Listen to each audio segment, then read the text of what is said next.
hey everybody, we're back with our Lent scripture writing plan. Today is day 4 of Lent. So for 2022, this is March the 5th. And with this, we're going to be using the New Living Translation, or the NLT version. And we will read our scripture first. Then we'll do the scripture writing in real time. And then after that, I've got some commentary to read to you. Let's go ahead and get started with our scripture. Move my paper. So today we'll do Psalm chapter 2, verses 7 and 8.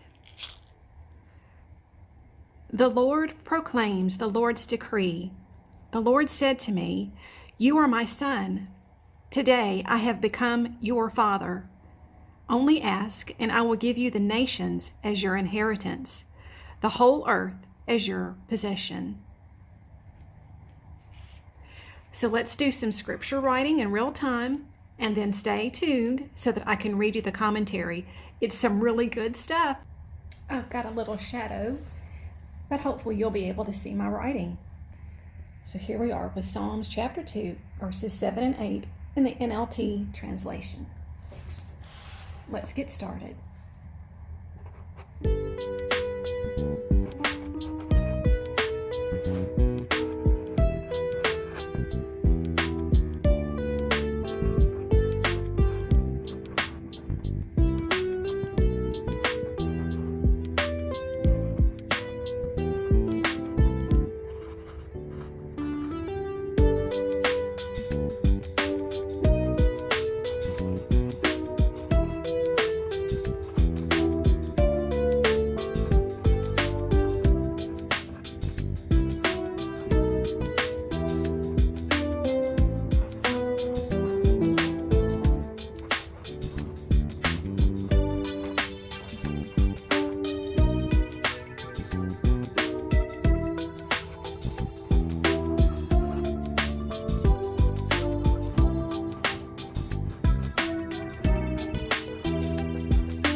Okay, so now I'm going to read to you a commentary or a note about verse 7,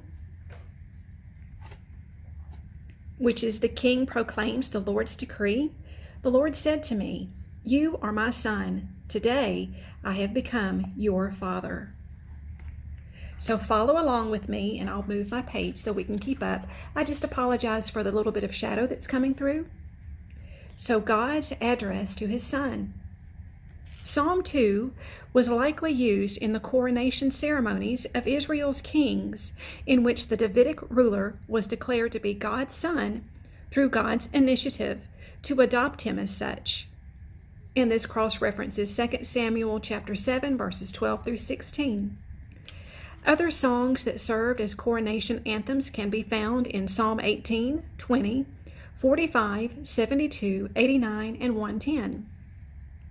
Each time one of David's descendants was crowned, the words like those found in Psalm chapter 2, verse 7 affirmed both the king's adoption and his authority.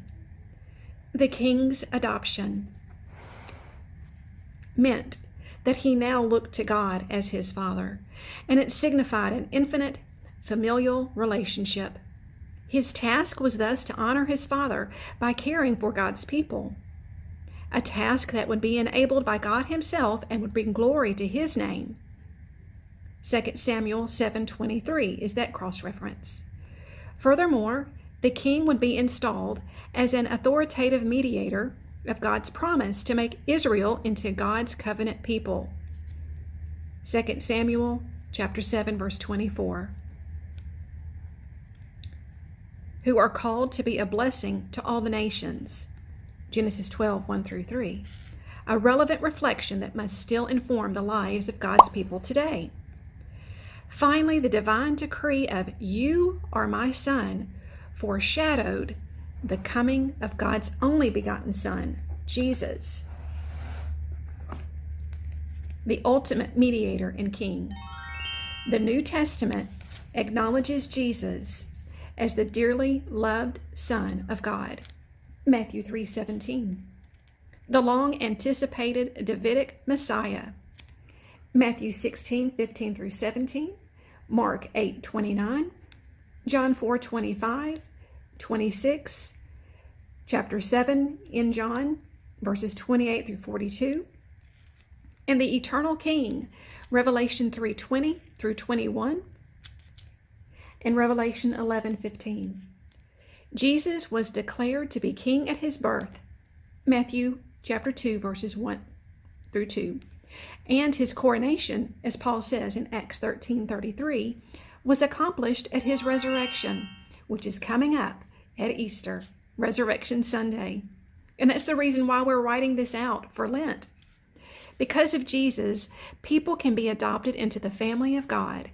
Paul quoted Psalm 2:7 in Acts 13:33, assuring those who believe in and follow Jesus that Jesus is still alive and able to offer both the forgiveness of and freedom from sin.